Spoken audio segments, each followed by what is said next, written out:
Bayangkan sebuah bangunan raksasa berdiri kokoh selama lebih dari 1000 tahun. Disusun dari jutaan batu, tanpa semen, tanpa catatan siapa arsiteknya. Inilah Borobudur. Sebuah mahakarya yang bukan hanya monumen, tapi teka-teki raksasa. Mengapa ia dibangun? Siapa yang memberi perintah? Dan apa pesan yang ingin ditinggalkan pada kita hari ini? Mari kita bongkar rahasia di balik kejayaan Borobudur.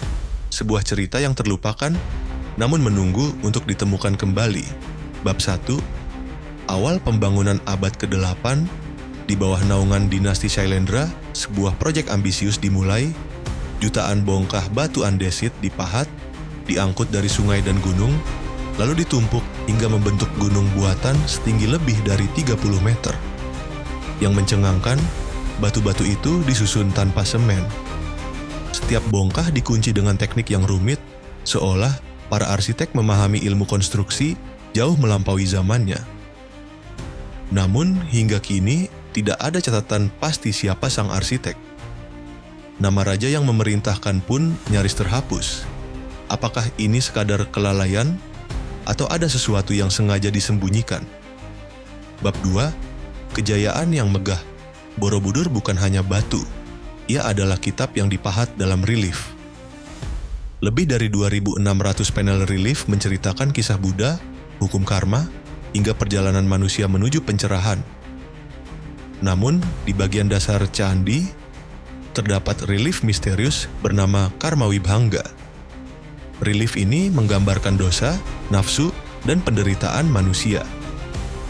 Anehnya, relief ini ditutup oleh lapisan batu tambahan, seolah ada bagian cerita yang tidak ingin diperlihatkan pada dunia. Apakah ini upaya untuk melindungi pengetahuan rahasia? Atau justru karena kekuatan gelap yang terlalu berbahaya untuk ditampilkan? Bab 3. Hilangnya Borobudur. Abad ke-10, Gunung Merapi meletus. Gemuruh abu menelan langit Jawa, Borobudur perlahan terkubur, hutan liar merayap menutupinya. Rakyat menjauh, sebagian menyebutnya angker tempat arwah bergentayangan. Berabad-abad lamanya Borobudur hilang. Dari mahakarya agung, ia berubah jadi mitos.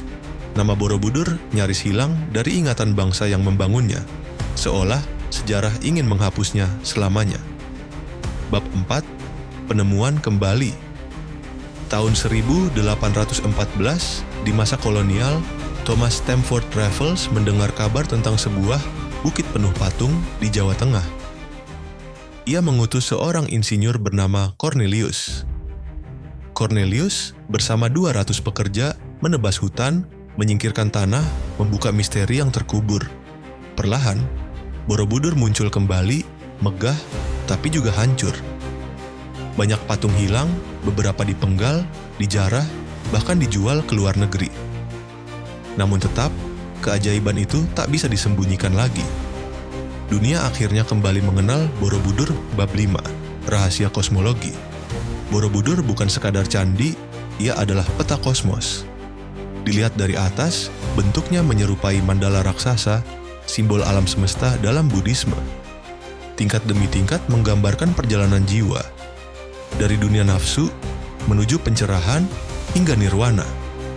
Setiap langkah naik bukan hanya mendekat ke puncak, tapi juga mendekat ke keheningan batin. Beberapa peneliti bahkan berpendapat Borobudur berfungsi sebagai observatorium kuno. Letaknya, relungnya, bahkan porosnya seolah berhubungan dengan pergerakan matahari dan bintang. Apakah Borobudur hanyalah tempat ibadah? Atau sebenarnya sebuah mesin spiritual, penghubung manusia dengan jagat raya? Bab 6. Teori dan misteri. Banyak teori berkembang. Ada yang bilang Borobudur adalah monumen politik, penegasan kekuasaan dinasti Shailendra.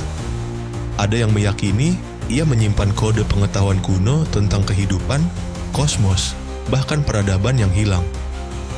Reliefnya penuh simbol, angka, bentuk, posisi, semuanya terasa terlalu teratur untuk sekadar kebetulan. Dan inilah pertanyaan paling besar.